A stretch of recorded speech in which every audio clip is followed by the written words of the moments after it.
అయితే మనం మా డాడీకి మా తమ్ముడికి బోన్లెస్ చికెన్ కర్రీ అయితే చేయబోతున్నాం అనమాట. చికెన్ అసలు తినను, బట్ కర్రీ అయితే చేస్తాను వాళ్ళ కోసం. సో అది ఎట్లా వస్తుంది ఏంటి అనేది చూసేద్దాం. చలో.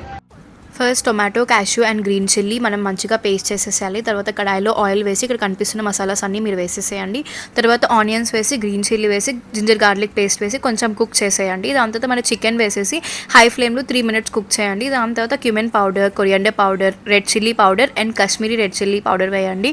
బికాజ్ మంచి కలర్ వస్తుంది కర్రీకి. దాని తర్వాత మూత పెట్టేసేసి కొంచెం కుక్ అయిన తర్వాత మనం ఫస్ట్ మిక్స్ చేసుకున్న పేస్ట్ అయితే ఇక్కడ వేసేసి వాటర్ వేసి కుక్ చేసేసిన తర్వాత లాస్ట్లో బటర్ అండ్ కొత్తిమీర వేసేసేయాలి. నిజం చెప్పు, పర్లేదు, అబద్ధం చెప్పకు. చెప్పేలా ఉంది, బాగుందా? సూపరా? నార్మల్